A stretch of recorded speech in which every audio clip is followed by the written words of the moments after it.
रावण में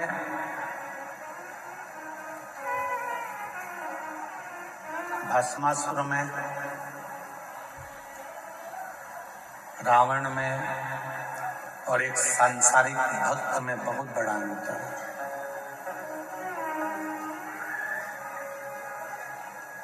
एक बहुत बड़ा अंतर है। और वो अंतर क्या है?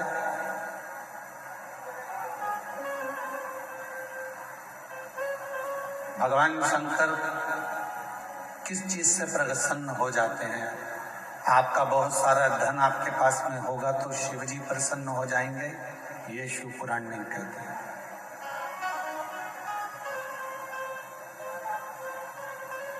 आपके पास में सुंदर काया होगी तो शिव जी प्रसन्न हो जाएंगे, ये शिव पुराण नहीं कहते।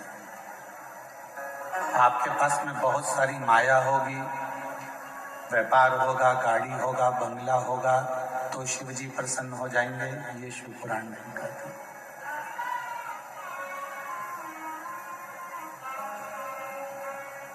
शिव जी को प्रिय क्या है? शंकर भगवान को सबसे ज्यादा प्रिय है आपका शुद्ध भाव, निर्मल मन सो मोहि भावा।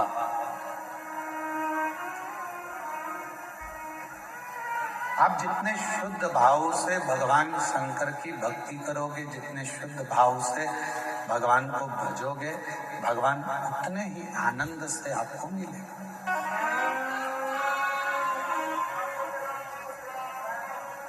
कई लोग हमसे प्रश्न करते हैं कि रावण भी तो भगवान शंकर को भजता था।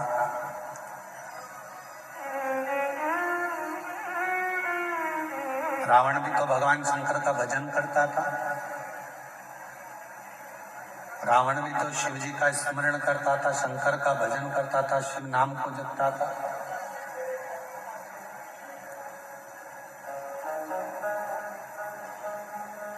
हम आपसे पूछें, बाबा वैद्यनाथ जी की भूमि पर आप बैठकर कथा सुन रहे हो,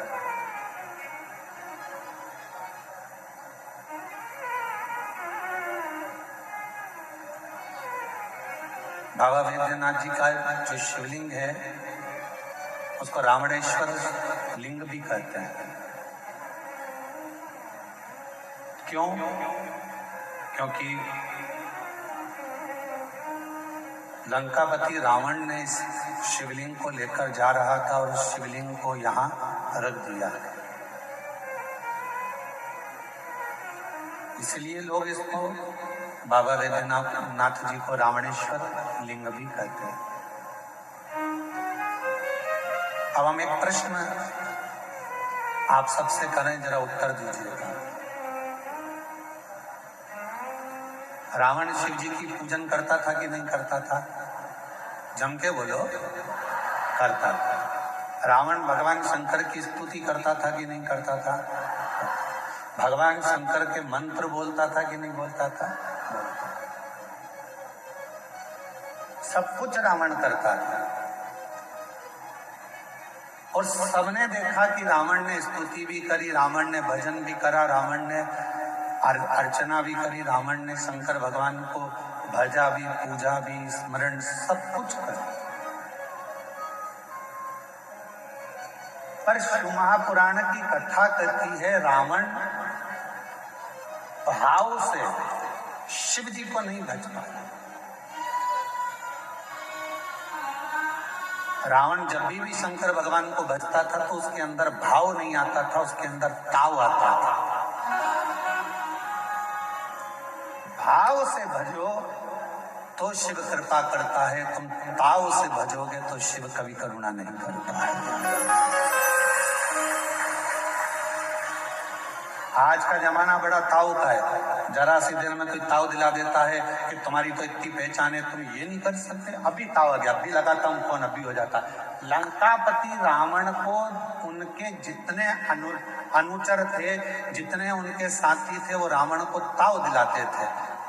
हे रावण, तू तो शंकर जी को भजता है, हमने सुना है कि शिव जी से वर मांग। रावण कहता अभी देखो मैं कैलाश पर्वत को अपने हाथों पर उठाता ताव में। ताओ। शिव जी को ताओ पसंद नहीं है, शिव जी को भाव पसंद है। फिर किसी ने कहा, रावण,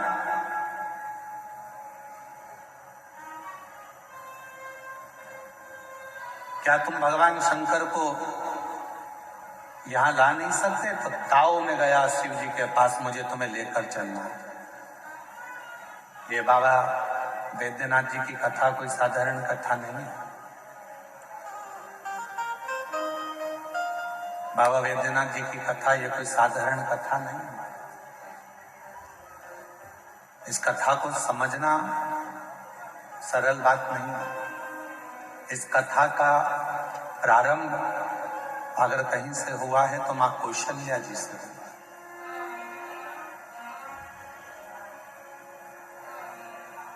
इस कथा का प्रारंभ मां कौशल्या जी से। कौशल नरेश महाराजा सुकौशल जी की पुत्री थी कौशल्या जी।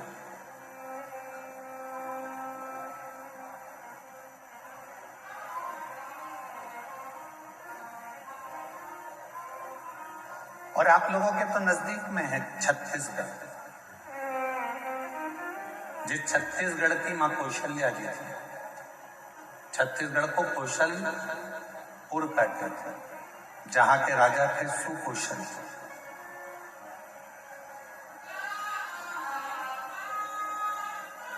सुकौशल जी की धर्म पत्नी का नाम था अमृत प्रभा,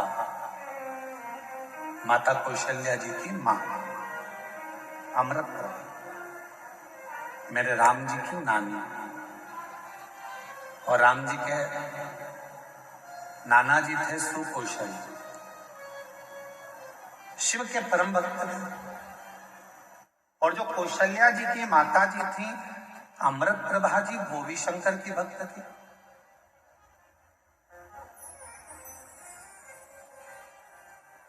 और जो सुकौशल जी के गुरु जी थे तत्व मुनि जी, वही मुनि भगवान मां कौशल्या जी के भी गुरु, वही शिव की परम उपासक थी मां कौशल्या। जैसे पिताजी शंकर जी की आराधना करते थे, वैसे ही उनकी धर्म पत्नी अमृत प्रभा करती थी, और वैसे ही उनकी पुत्री कौशल्या जी भी करती थी। कौशल्या। और तेरी कृपा बिना न हिले एक ले सांस तेरी कृपा से कथा थोड़ी सावधानी से सुनना, क्योंकि आप सब कथा को सुनने के लिए आए हो। इस कथा को अपनी जिंदगी में उतारना, ये जीवन का रस देने वाला। आप लाखों की संख्या में आए हो, पंडालों में जगह नहीं है। हम तो इतना जरूर कहेंगे कि अगर ज्यादा भीड़ हो रही है, ज्यादा भक्त यहाँ पहुंच रहे हैं, तो भीड़ ना बढ़ाकर अपने अपने घरों से टीवी पर सामने बैठकर भी कथा सुन सकते हो। जरूरी नहीं कि आप बहुत भीड़ में पहुंचे, और घर से भी कथा का लाभ ले सकते, कथा सुन सकते हैं।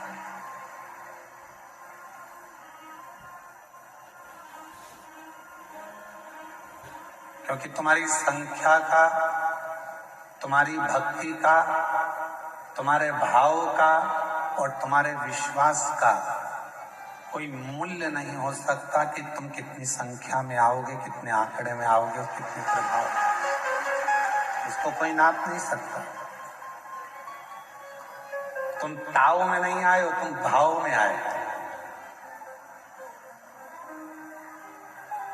ताव में आते तो थोड़े बहुत आते, भाव में आए और इसलिए लाखों की संख्या में आए।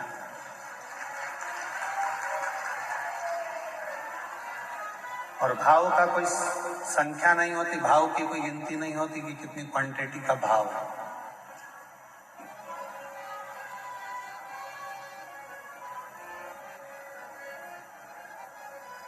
कौशल्या जी मैया शिव जी की परम उपासक थी।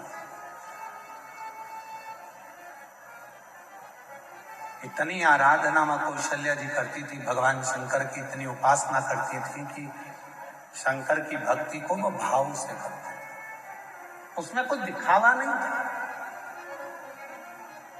आज सबसे ज्यादा यदि कहीं विडंबना है तो दिखा देती, थोड़ा धन आया तो हम दिखावा करने लगते हैं, गाड़ी आ गई तो दिखावा करने लगते हैं, थोड़ी सुंदरता परमात्मा ने दे दी तो हम दिखावा करने लगते हैं, थोड़ा विद्वान हम बन गए, विद्वत्ता आ गई तो हम दिखावा करने लगते हैं, कुछ लोग हमारे साथ आकर खड़े हो गए तो हम दिखावा करने लगते हैं कि मेरे साथ ही है। कभी दिखावा मत करो। दिखावा करने वाला व्यक्ति कभी सफलता की सीढ़ी नहीं चढ़ पाएगा, कभी। आप जितना बन सकता है भीतर से, जरूरी नहीं है कि आप किसी को दिखाओगे, मस्तक पर चंदन का तिलक लगाओगे तो शंकर के भक्त कहलाओगे, बड़ी बड़ी जटाएं बनाओगे तो भक्त कहलाओगे, घर छोड़ दोगे तो भक्त कहलाओगे, अपना परिवार छोड़ दोगे तो भक्त कहलाओगे। जरूरी ये नहीं है कि आप सब कुछ छोड़कर शिव के भक्त कहलाओगे। शिव का भक्त कहलाने के लिए केवल एक चीज चाहिए, अपने अंदर दूसरों के प्रति दया चाहिए, तो आप शिव के भक्त कहलाना प्रारंभ। अभी छत्तीसगढ़ की कथा में हमने कहा था कि एक होता है दाता और दूसरे नंबर पर होता है दयालु। सुनी थी आप लोगों ने कथा? जम के तो बोलो, सुनी थी? एक होता है दाता, दूसरा होता है दयालु। दाता और दयालु दोनों में अंतर है। जितने भी देवता हैं उन सारे देवता के आगे दाता नाम लगा है।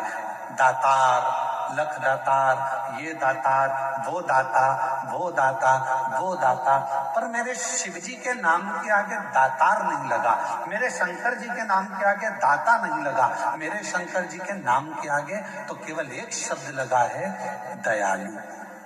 दया क्यों? दातार में, दाता में और दयालु में जमीन और आसमान का अंतर होता है। दाता किसको कहते हैं? आपके पास किराने की दुकान है, किराने में से थोड़ा सा निकाल कर आपने दान दे दिया, आप दाता कहलाओगे। आपके पास कपड़े की दुकान है, आपने कपड़ा निकाल कर दे दिया, आप दाता कहलाओगे। आपके घर में रोटी बनी हुई है, आपने रोटी निकाल कर दे दी, आप दाता कहलाओगे। आपके पास में कोई वस्तु है, सब्जी है, फल है, आपके बैग में कुछ रखा है, आपने निकाल कर दे दिया, आप दाता कहलाओगे। आप दाता की गिनती में आ गए। पर दयालु किसको कहते हैं? कि जिसके पास में कुछ भी नहीं, फिर भी उसके दरवाजे से कोई खाली ना जाए तो समझ लेना कि वो दयालु है।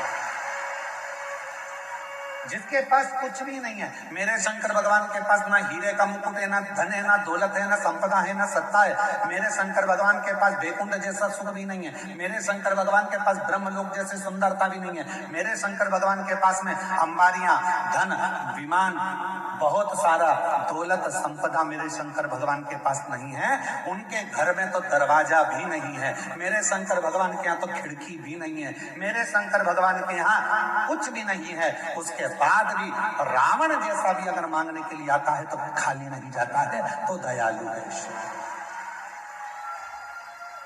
भस्मासुर जैसा आता है तो खाली नहीं जाता, दयालु है। अंधकासुर जैसा आता है तो खाली नहीं जाता, दयालु है शिव। मार्कंडे बाबा जैसे आते हैं तो खाली नहीं जाते, दयालु है शिव। शिव के पास कुछ भी नहीं है पर खाली नहीं भेजते।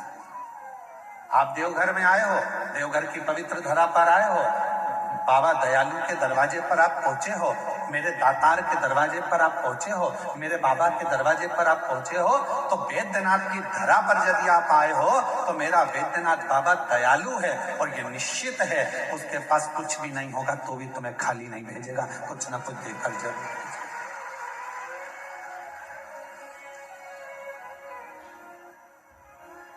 इसलिए ऐसे दयालु नाथ से रिश्ता बनाए, ऐसे दयालु नाथ से रिश्ता बनाए,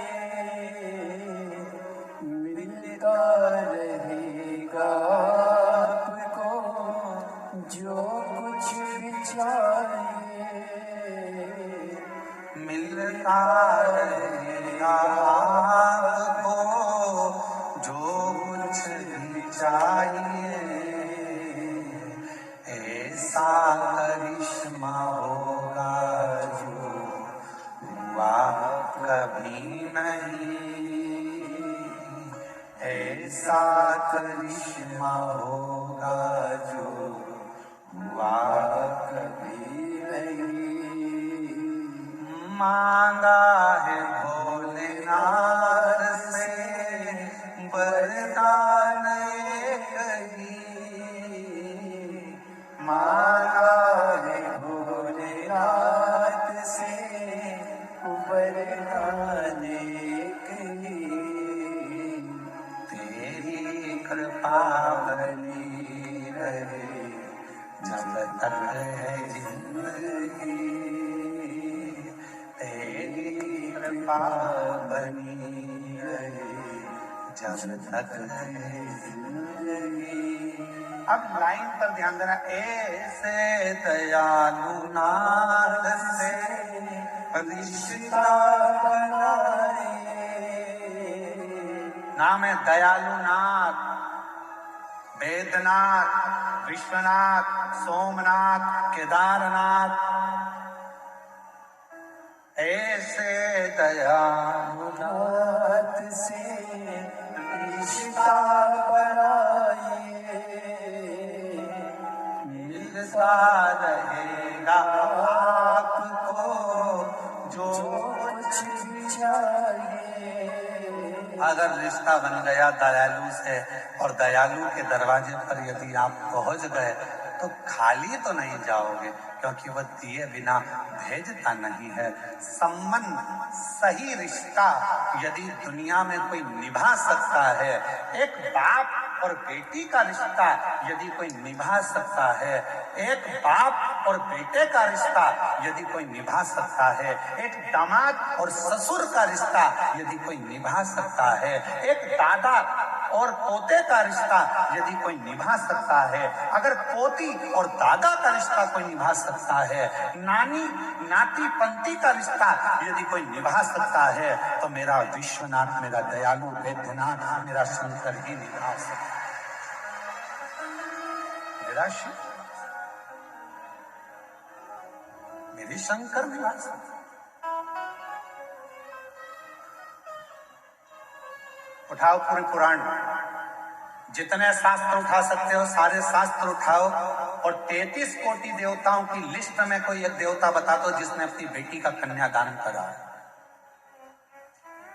केवल एक 33 कोटि देवता में केवल देव अधिदेव महादेव ऐसे हैं जिन्होंने अपनी बेटी अशोक सुंदरी का कन्यादान अपने हाथों से कर बेटी को विदा किया।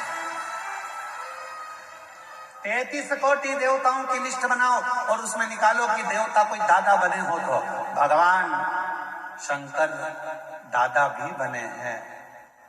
भगवान गणेश जी के पुत्र शुभ लाभ हुए पर दादा भी बने हैं। शुभ लाभ के पुत्र अमोद प्रमोद हुए पर दादा बने हैं भगवान। जरा विचार करिए कितना बड़ा रिश्ता मेरे शिव निभाते हैं। और बेटी ने कहा था अशोक सुंदरी ने, काशी की कथा है, काशी के एक वृक्ष के नीचे बैठकर अशोक सुंदरी ने अपने पिता भगवान देव अधिदेव महादेव से कहा था, पिताजी मेरी शादी हो रही है, आप मुझे विदा कर रहे हैं, आप मुझे कन्यादान में कुछ दोगे नहीं? शंकर भगवान ने कुबेर को डमरू बजाकर बुला लिया और कुबेर को खड़ा कर दिया कि कुबेर मेरी बेटी के कन्यादान में जो इसको चाहिए सब दे देना। कुबेर डमरू बजाते से कुबेर आकर खड़े हो गए और कुबेर से भगवान शंकर कह रहे हैं, मेरी बेटी अशोक सुंदरी के कन्यादान में, इसकी विदाई में जो इसको चाहिए, जो लिस्ट दे, सारा सामान निकाल दे, क्योंकि मेरी बेटी की शादी है और वो विदा हो रही है। अशोक सुंदरी ने हाथ जोड़कर कहा, पिताजी, कभी कोई बेटी ये नहीं चाहती कि उसका बाप जब अपनी बेटी की शादी करे तो दूसरे से मांग कर करे। बाप की जितनी सामर्थ्यता हो, बेटी चाहती है बस बाप उतने में शिफ्ट है। बेटी कभी अपने पिता को कर्ज में नहीं देखना चाहती, बेटी कभी अपने बाप को कर्जे में नहीं देखना चाहती। अगर मैं इस कुबेर से मांग कर अपना कन्यादान करवाऊंगी तो कन्यादान का मतलब क्या होगा? हम मांग कर शादी ना करें। आजकल का शादी का फैशन ऐसा हो गया, इतने बड़े बड़े शादी के मंडप लगने लगे, इतना बड़ा बड़ा शादी का कार्य होने लगा, इतने बड़े बड़े फंक्शन होने लगे कि लोग, बाप सोचता है कि मेरी बेटी की शादी कैसे करूंगा, कहीं से 5 लाख मांगता, कहीं से 2 लाख मांगता, ऐसे कर 10-12 लाख रुपए इकट्ठे कर तब बेटी की शादी करता है। उसके पास कुछ नहीं होता, कर्जे में लदा लूम हो जाता है। यही सोचकर तो कुबेरेश्वर धाम पर एक नियम बना दिया कि आने वाले समय में कोई भी अपनी बेटी की शादी कुबेरेश्वर धाम पर आकर कर सकता है। उसका कन्यादान भी कुबेरेश्वर धाम देगा और उसका शादी का खर्चा भी पूरा कुबेरेश्वर धाम उठाएगा। कोई भी कर सकता, इसीलिए नियम बनाया। पिताजी, इस कुबेर से मांगू मैं, ये अच्छी बात नहीं। मेरे पिता से मांगूंगी ना जो मांगूंगी। शंकर भगवान ने अपनी बेटी अशोक सुंदरी को गले लगाकर कहा, मांग, तुझे कन्यादान में क्या दूं?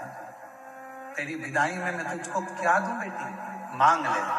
अशोक सुंदरी ने गले लगकर भगवान शंकर जी से कहा, बाबुल, केवल इतना दे देना, तेरे मंदिर में, तेरे शिवलिंग के आगे अगर कोई 1 लोटा जल चढ़ाने के लिए मेरे जैसी कोई बेटी आए, जो मांगे उसकी झोली कभी खाली ना रह पाए। बस इतना बार,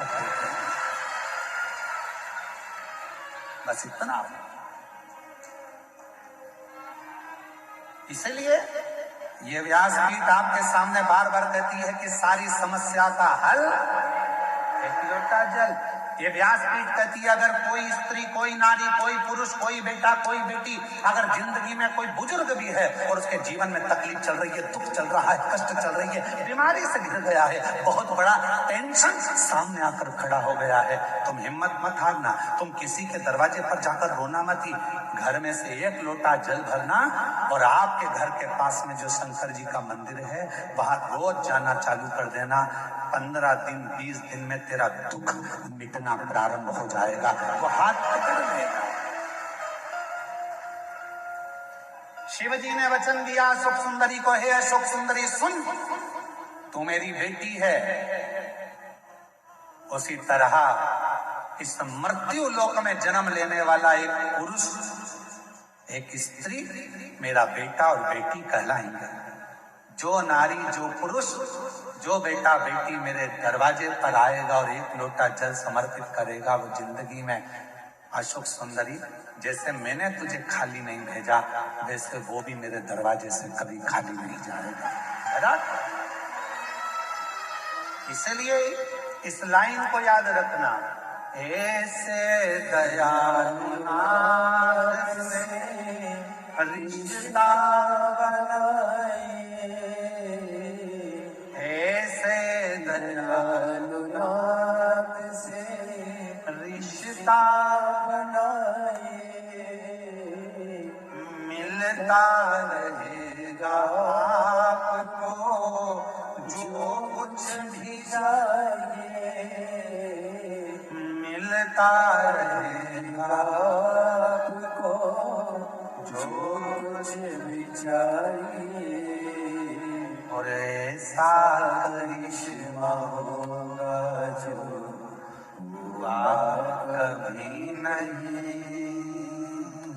ऐसा करिश्मा होगा जो हुआ कभी नहीं। मांगा है भोलेनाथ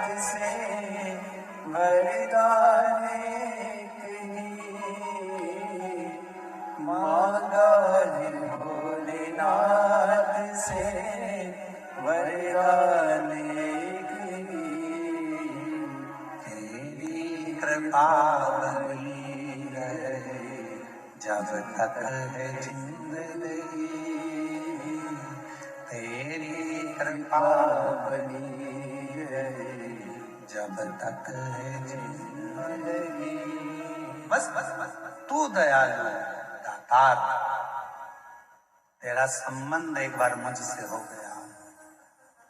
जितनी मेरी जीजियां बैठी और जितनी आस्था चैनल पर कथा सुन रहे हो, जितने फेसबुक पर कथा श्रवण कर रहे हो, जितने मोबाइल पर कथा सुन रहे हो, जितने जितने बाहर बैठकर, चाहे रोड पर बैठे हो, दुकान पर बैठे हो, पंडाल में बैठे हो, चाहे कहीं पर भी बैठकर कथा का रसतत्व ग्रहण कर रहे हो, आज बाबा के धाम से ये मान कर जाना कि हमारा और शंकर जी का रिश्ता क्या है।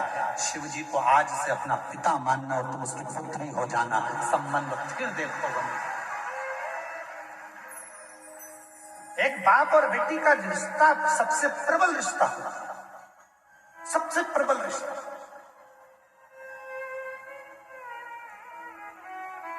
और देवघर की कथा है, ये रिश्ते की कथा है। कितना विचित्र कथा है देवघर की, जरा सुनिएगा। शायद बाबा वैद्यनाथ की कथा आपने सुनी कि नहीं सुनी हमको नहीं मालूम, पर आज अगर मौका मिला है तो इस कथा को जरूर सुनो। क्या रिश्ता था? मां कौशल्या जी ने सुकौशल जी और अमृत प्रभा जी, कौशल्या जी के पिताजी और माता जी ने कौशल्या जी को शंकर की आराधना करना सिखाया।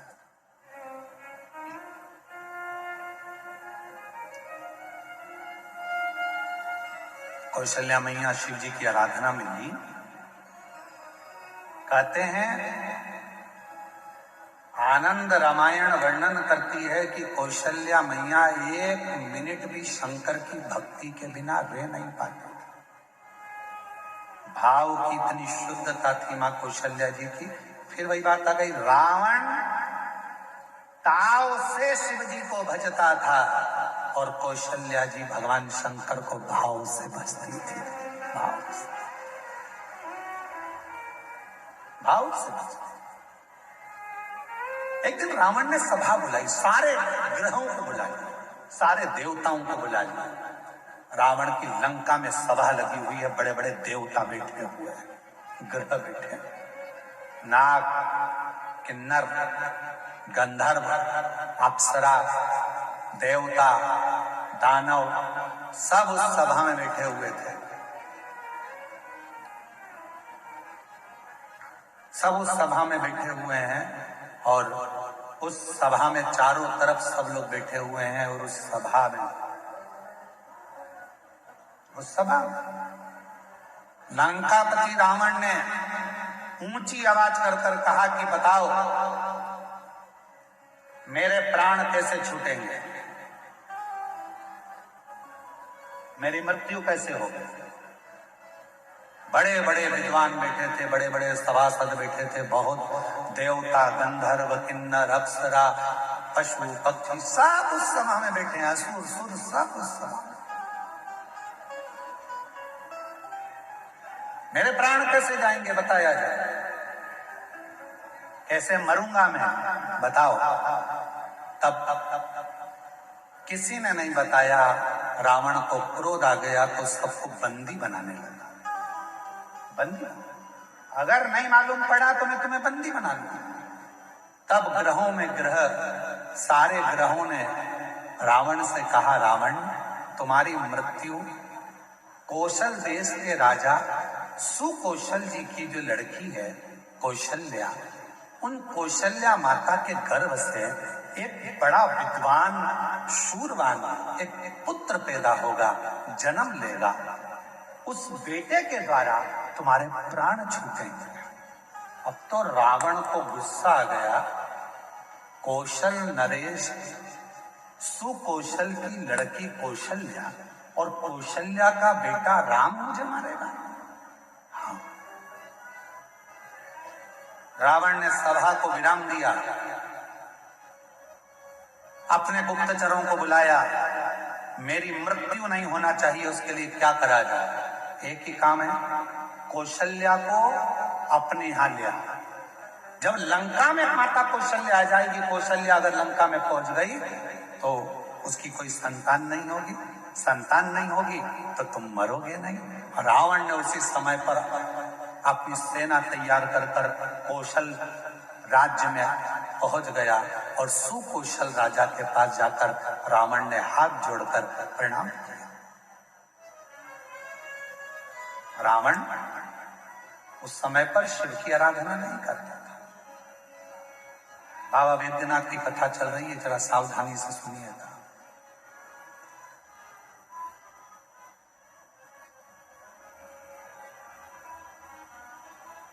रावण उस समय शिव की आराधना नहीं करता था। सुकौशल जी ने देखा कि लंका का राजा रावण आया है, बड़ा प्रबल वीर, लंकेश आइए। कैसे आना हुआ? सुकौशल जी ने जब पूछा तो रावण ने कहा कि हमको आपकी बेटी कौशल्या चाहिए, आप अपनी पुत्री कौशल्या को लंका ले जाने की आदेश दें। सुकौशल जी मुस्कुराकर बोले कि बेटी हमारी है, पर हमारी बेटी की आज्ञा के बिना हम कोई निर्णय नहीं ले सकते, कोई नहीं।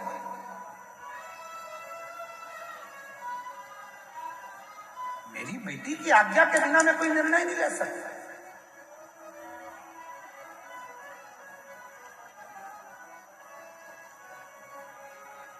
विचार किया। रावण ने पूछा तुम्हारी बेटी कहां है? सुकौशल जी बोले बस शंकर की भक्ति करती है तो अभी शिवालय से आ रही होगी। जो सामने से बेटी को आते हुए देखा तो कौशल्या इतनी सुंदर थी, माता कौशल्या इतनी सरल थी, माता कौशल्या। शिव का जो भक्त होता है उसमें सहजता, सरलता, नम्रता अपने आप दिखती है, उसको दिखाया नहीं जाता। सरल, शिव जैसा भोला, शंकर जैसा सहज कौशल्या जी। लंकापति रावण ने कौशल्या जी को देखा तो कहा आप ही कौशल्या? हाँ। सुकौशल जी की बेटी हो? हाँ। हम आपको लंका ले जाने के लिए। मुझे लंका? हाँ। कौशल्या जी कहने लगी मैं तो लंका नहीं जाऊं, मैं लंका नहीं जाऊं। रावण कहने लगा तुम मुझे जानती नहीं हो कौशल्या,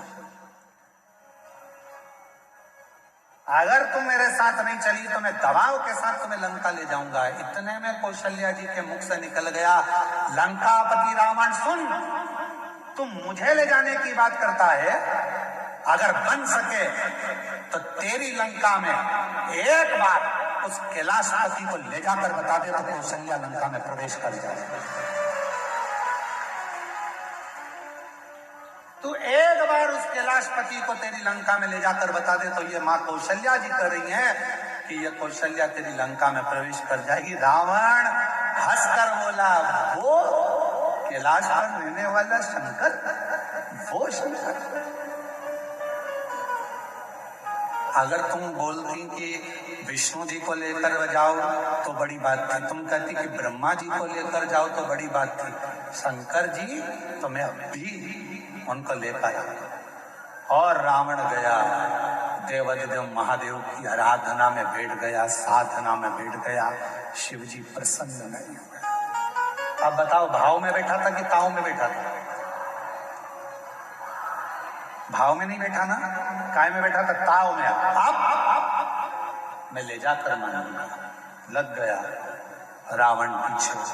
शंकर भगवान प्रसन्न नहीं हुए, तब रावण को लगा कि ऐसे नहीं मानेंगे। रावण ने अपना शीश काट कर देना प्रारंभ कर दिया। 9 शीश कट गए रावण के। 10वां शीश था। शिव जी सामने आकर खड़े हो गए। रावण क्या चाहिए तुझको? रावण कहता है बाबा मैं तुम्हें लेने आया हूं, तुम मेरे साथ लंका चलो।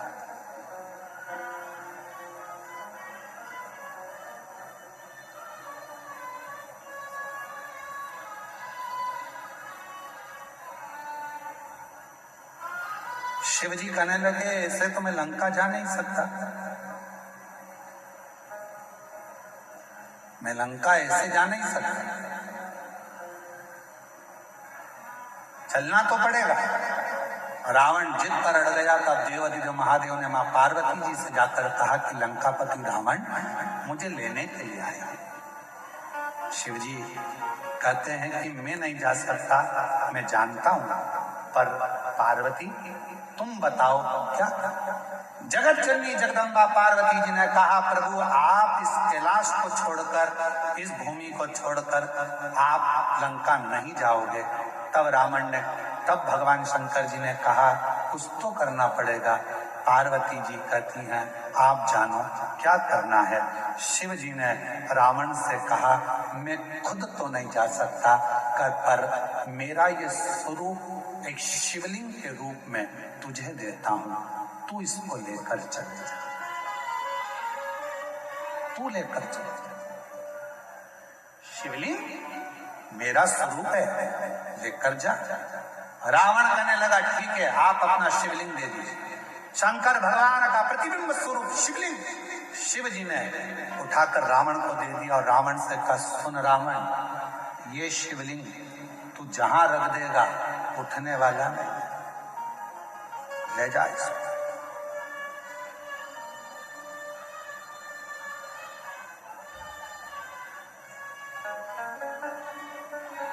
सूचना मिल गई मां पार्वती को। पार्वती को सूचना मिल गई कि शिव जी एक लिंग की आकृति में रावण के साथ लंका जा रहा है। रावण के साथ लंका शिवलिंग।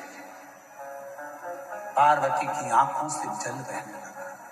शिव जी ने पूछा पार्वती तू रो रही है, तेरी आंखों में जल भरा? हाँ। क्यों? जो मेरे हृदय में विराजमान था वो आज शिवलिंग की आकृति धारण कर कर लंका जा रहा है। ये शिवलिंग तो मेरा दिल है, मेरे हृदय में शिवलिंग है और तुम उसको लंका भेज रहे हो।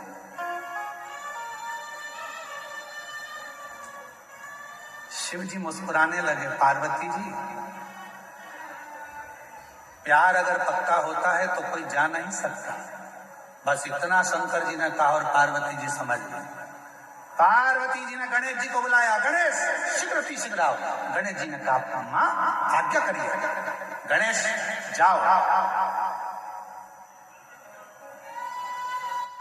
एक ग्वाले का रूप रख लो, तुम्हारा नाम होगा बेजू ग्वाला, और बेजू ग्वाला का रूप रखकर रास्ते में जाना। रावण संध्या करने के लिए रुकेगा, शिवलिंग तुम्हारे हाथ में देगा, थोड़ी देर उसके सामने पकड़ कर रखना, थोड़ी देर बाद जमीन पर रख देना। और सुनो गणेश इस शिवलिंग को मैं बताऊंगी वहां रखना। जी मां आज्ञा आपकी। रावण संध्या करने के लिए रुका, सोचा कि इस शिवलिंग को कहां रखूं।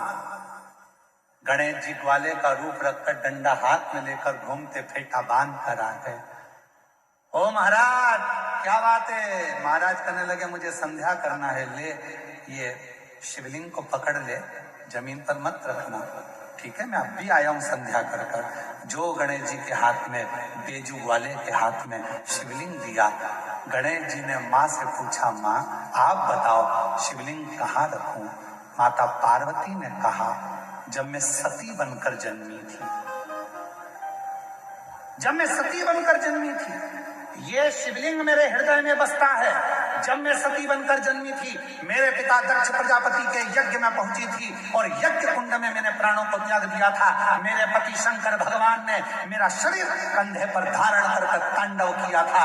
भगवान विष्णु ने सुदर्शन चक्र उठाकर मेरे शरीर के 51 टुकड़े कर दिए थे। वो टुकड़े में से एक हृदय इसी भूमि पर गिरा है, उस हृदय के मध्य में ये शिवलिंग जाकर रख दे, बस वहीं में बैठे।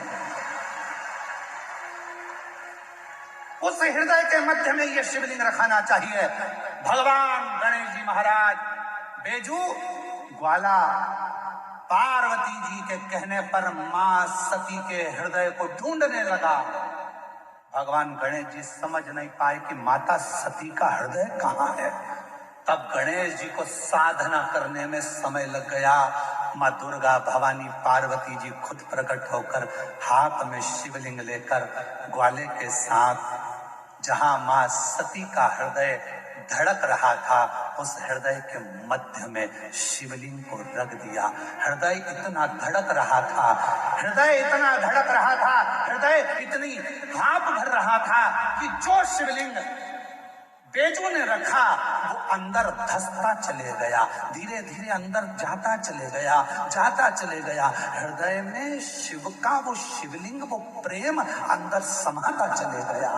तब बेजू ने कहा, माँ पूरा शिवलिंग अगर हृदय में समा जाएगा तो माँ संसार के लोगों को कैसे मालूम पड़ेगा कि शिव और सती इसी जगह पर विराजमान है, एक ही स्थान पर। इसलिए माँ इसको रोक दो। छोटा सा शिवलिंग बाहर रह गया, छोटा सा बाहर। पूरी दुनिया में केवल एक ज्योतिर्लिंग बाबा बैद्यनाथ ऐसे हैं जो मां सती की 51 शक्ति पीठ में से एक शक्ति पीठ जहां मां का हृदय गिरा है, उस हृदय के ऊपर शंकर भगवान का शिवलिंग विराजमान है। पूरी दुनिया में केवल एक पूरी दुनिया में केवल एक ज्योतिर्लिंग है जहां मां सती के हृदय पर शंकर जी का शिवलिंग विराजमान है। शिवलिंग, इसलिए इसको शक्ति पीठ कहते हैं। शिव शक्ति की पीठ है। रावण आया, बेजू से पूछा, क्यों? मैंने शिवलिंग दिया था, वो तो मैंने रख दिया, बहुत भजन था, उठ ही नहीं रहा था। रावण को गुस्सा आया, मारने के लिए दौड़ा, बेजू भाग गए। बताओ, तूने मेरा शिवलिंग रख दिया। अब तो रावण को क्रोध आ गया। मतलब कौशल्या के गर्भ से बालक जन्मेगा और मुझे मारेगा, उससे पहले इस कौशल्या को तो मैं कहीं ना कहीं छुपा दे। रावण गया, माया रची और कौशल नरेश की नगरी में प्रवेश कर कर सुकौशल राजा की राज्य में कौशल्या मैया तो सो रही थी और रावण ने उस कौशल्या मैया को उठा लिया। रावण ने कौशल्या मैया को उठाया, एक पेटी में बंद कर दिया। एक पेटी में बंद कर कर उस पेटी को किसी को पता न चले तो समुद्र में गया। समुद्र में जाकर एक बड़े महामत्स्य को देखा, बड़ी मछली को देखा और मत्स्य से कहा, महामत्स्य मुख खोल। महामत्स्य ने मुख खोला, रावण ने उसके मुख में वो पेटी रख दी और मत्स्य से कहा, तू समुद्र में घूमता रहे। ये कौशल्या किसी को मिलने वाली नहीं, इतनी मछलियों में कौन जानेगा कि कौन सी मछली के मुंह में कौशल्या जी है। रामायण कर। अब महामत्स्य जा रहा था, मछली जा रही थी, इतने में एक बड़ी, उससे भी बड़ी मछली महामत्स्य सामने आ गई। उससे उस मछली का झगड़ा होने लगा। झगड़ा होने लगा तो इस बड़ी मछली ने मुंह फाड़ा। मुंह फाड़ते से कौशल्या जी की वो पेटी समुद्र में गिर गई।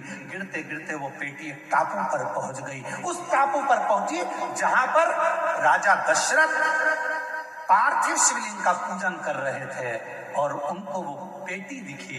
पेटी को खोला गया, सुंदर कन्या दिखी। पूछा, तुम कौन हो? मैं कौशल राजा की बेटी हूँ।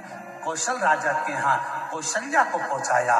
कौशल राजा ने अपनी बेटी कौशल्या का विवाह दशरथ जी के साथ कर दिया और तब राम जी का प्रकट।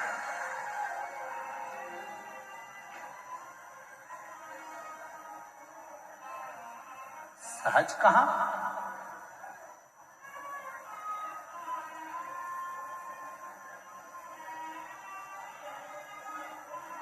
शिव की आराधना करने वाले को शिव की आराधना करने वाला मिलता। शिव की साधना करने वाले को शिव की साधना करने वाला मिलता है। जो भगवान शिव को भजता है उसे शिव का भक्त ही प्राप्त होता है। ऐसे दयालु नाथ से रिश्ता बनाइए, ऐसे दयालु नाथ से रिश्ता बनाइए, मिलता रहेगा आपको जो कुछ भी चाहिए, मिलता रहेगा आपको जो कुछ भी चाहिए। ऐसा करिश्मा होगा जो हुआ कभी नहीं, ऐसा करिश्मा होगा जो हुआ कभी नहीं। तेरी कृपा बनी रहे जब तक है जिंदगी, तेरी दया बनी रहे जब तक है जिंदगी। मांगा है भोलेनाथ से वरदान एक ही, मांगा है भोलेनाथ से वरदान एक ही। तेरी दया बनी रहे जब तक है जिंदगी, तेरी दया बनी रहे जब तक है जिंदगी। मांगा है भोलेनाथ से वरदान एक ही। शिव से मेरे बाबा संबंध जोड़ते भी हैं तो वहां जोड़ते हैं जहां कोई शिव का भक्त। ए मेरी जीजियों, मेरे जीजाओं, मेरी बेटियों, बेटाओं, मेरी माताओं, मेरे बुजुर्ग माता पिता, ध्यान रखना, शिव महापुराण की कथा में मन उसी का लगता है। शंकर जी के मंदिर में एक लोटा जल चढ़ाने वही जाता है जिसका पुराना संबंध भगवान देव अधिदेव महादेव से रहा होगा। पुराना संबंध, शिव जी से आपका संबंध पुराना है। बाबा से यदि आपका रिश्ता पुराना है तो वो संबंध आपको यहां तक लेकर आता है। वो संबंध,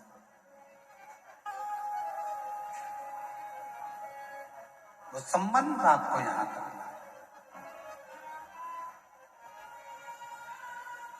वो संबंध आपको नजदीक तक लेकर जाए।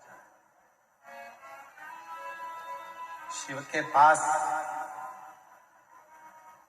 अच्छा इस कथा में, बाबा वैद्यनाथ की कथा में एक चीज और देखने को मिलती है कि होनी तो होकर ही, उस होनी को कोई टाल नहीं सकता,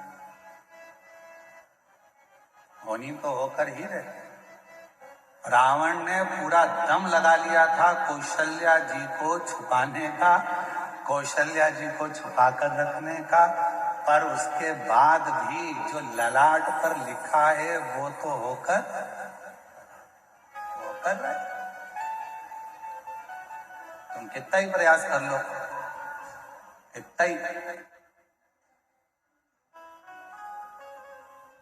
पर कभी कभी होनी नहीं भी होने वाली रहती है तो भी हम जान कर होनी की ओर जाते हैं। आप लोगों में से जितने लोग भी बैठे हैं शिव महापुराण की कथा में, मुझे विश्वास है कि आप कम से कम 2-3 साल से तो कथा सुन रहे हो। बोलो सही है कि गलत है? अब ईमानदारी से बोलो, अगर आप लोग 2-3 साल से कथा सुन रहे हो तो हम टीवी पर अपनी आस्था चैनल पर, अपने फेसबुक यूट्यूब पर 3 साल से अगर कथा सुन रहे हो तो 3 साल से, उससे पहले से सुन रहे हो तो उससे पहले से। हम कथा में 1 या 2 बार तो कह ही देते हैं कि अपनी चेन, अंगूठी, मोबाइल, पर्स घर रख कर आना, पहन कर मत आना, कीमती सामान मत लाना। बोलते कि नहीं बोलते? जम के बोलो जरा, बोलते हैं ना। 3 साल से सुन रहे हो तो 3 साल से बोल रहे हैं, 4 साल से सुन रहे हो तो 4 साल से बोल रहे हैं। तुम जितने साल से कथा सुन रहे होगे, कहीं ना कहीं घुमा फिरा के पूरी कथा में 1-2 बार तो हम बोल देते हैं कि अपना मंगलसूत्र, सोने का चेन, सोने का सामान, कीमती सामान लेकर कथा मंडप में मत आना। क्यों? क्योंकि जहां देवता है वहां असुर है, जहां भक्त है वहां चोर भी है।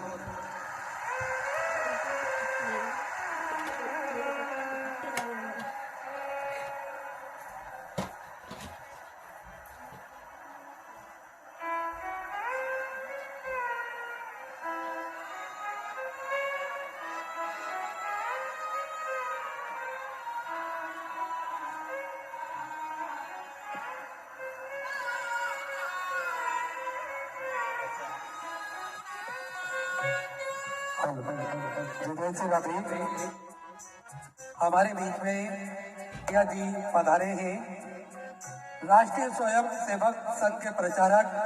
पर्यावरण के प्रति इनका अगाध प्रेम एवं आज जनजाति दिवस के पावन उपलक्ष्य में हमारे बीच में पधारे। एक बार जोरदार ताली बजाकर स्वागत करें। और साथ में श्री मंडल मुर्मू जी पधारे हैं। देखिए, भारत में जनजातीय संघर्ष और जीविका के प्रतीक सिद्धू और कान्हू जी दोनों भाइयों ने अंग्रेजों के अत्याचार और धर्मांतरण के विरुद्ध भीषण संघर्ष किया। आज उनके वंशज श्री मंडल मुर्मू जी हमारे मध्य जनजातीय गौरव दिवस के पावन उपलक्ष्य पर शुभकामनाएं देने एवं पूज्य गुरुदेव से आशीर्वाद प्राप्त करने पधारे। एक बार जोरदार ताली बजाकर स्वागत करें। साथ में मैं निवेदन करना चाहूंगा, पूर्व कृषि मंत्री श्री रणधीर सिंह जी, आप भी बड़े ही आदर और सम्मान से मंच पर पधारे, व्यासपीठ का पूजन करें और पूज्य गुरुदेव से आशीर्वाद प्राप्त करें। हमारे बीच में कोरिया से पधारे, कोरिया राजघराने से पधारे सेंगोन किम मेडी जी पधारे हैं। एक बार जोरदार ताली बजाकर स्वागत करें। देखिए, किम घराना कोरिया का राजघराना है। इस वंश के संबंध भारत की अयोध्या की राजकुमारी रानी, जिनका मूल नाम सुरी रत्ना था, वो होंग से माना जाता है, जो लगभग 2000 वर्ष पूर्व कोरिया गई और गाया के राजा किंग सुरु के विवाह किया। इसी ऐतिहासिक विवाह ने भारत और कोरिया के बीच में एक प्राचीन पारिवारिक बंधन का जन्म दिया। साथ में मैं निवेदन करना चाहूंगा, डॉक्टर राजीव जी चवाते बड़े ही आदर सम्मान से मंच पर पधारे। वेस्टर्न यूनिवर्सिटी अमेरिका से पौधारोपण में आपने पीएचडी करा है और देश में लगभग 6 लाख से अधिक पेड़ पौधे आप लगा चुके हैं। एक बार जोरदार ताली बजाकर स्वागत करें। मैं अब निवेदन करना चाहूंगा श्री मंडल मुर्मू जी से, आप बड़े ही आदर और सम्मान से मंच पर पधारे और हम सभी 2 मिनट का उद्बोधन श्रवण करेंगे।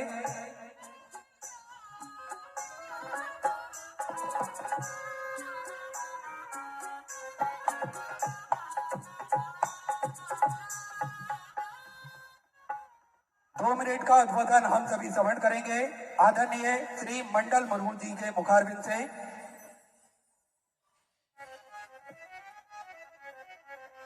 यहाँ उपस्थित बाबा बैजनाथ धाम के पावन धरती पर आप सभी को अपनी ओर से हार्दिक अभिनंदन जोहार करते हैं। साथ ही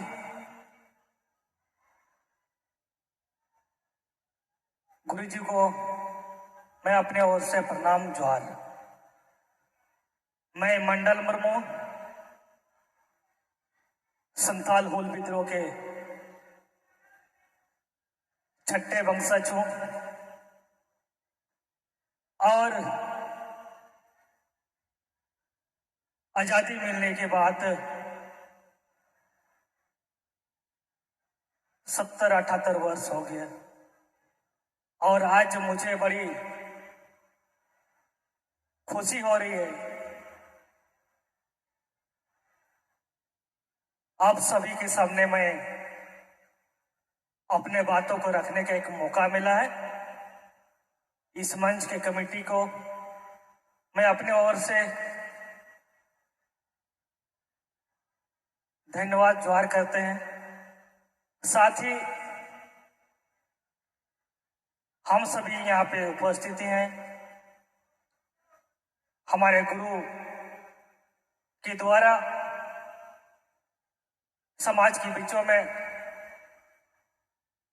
सामाजिक उत्थान के लिए हमारे समाज अपने संस्कृति अपने परंपरा कैसे बचाएं, अपने धर्म अस्मिता सम्मान के लिए कैसे बचे, इन विचारों को सुनने के लिए आप सभी यहाँ उपस्थित हुए हैं। और साथ ही हमारे पूर्वज, हम सभी के पूर्वज संथाल हुल विद्रोह के नायक वीर शहीद सिदो कान्हू, चांद भैरव, फूलो जानो मुर्मू भी इस जल जंगल जमीन के लिए, भारतीय संस्कृति के लिए अपने कुर्बानी दी है। इसीलिए हम सभी का जिम्मेदारी या कर्तव्य बनती है भारतीय संस्कृति अपने समाज को कैसे बचाए रखें। और मुझे भी बड़ी खुशी हुआ, मैं भी अपने गुरु के द्वारा जो कथाएं सुनाए जा रहे थे मुझे भी बहुत कुछ सीखने को मिला।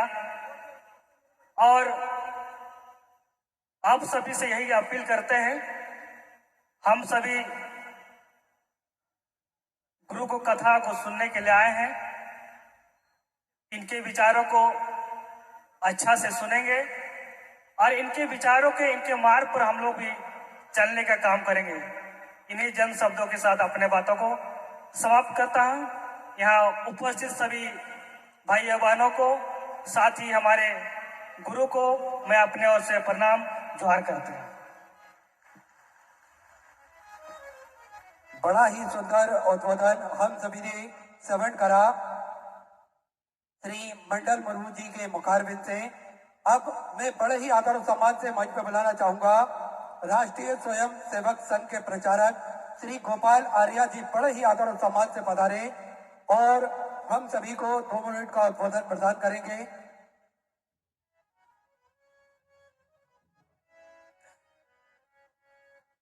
पूज्य गुरु जी के चरणों में सादर प्रणाम। आज मुझे यहाँ इतने बड़े जन सैलाब के समक्ष पूज्य गुरु जी ने आने का अवसर दिया, मैं उसके लिए बहुत बहुत धन्यवाद देना चाहता हूँ। मैं सबसे 3 बातें कहना चाहता हूँ। मैं अभी बोलूंगा पेड़, तो सभी को बोलना है लगाएंगे। एक साथ बोलेंगे हाथ उठाकर, पेड़। बहुत अच्छा, एक बार दोबारा, पेड़। और मैं कहूंगा पानी, तो सबको कहना है बचाएंगे। पानी, पानी। अब तीसरी बात जो है बड़ी महत्वपूर्ण है, जो हमारे घर से रोज निकलने वाला कचरा है वो है पॉलीथीन। आगे आने वाले हमारे भविष्य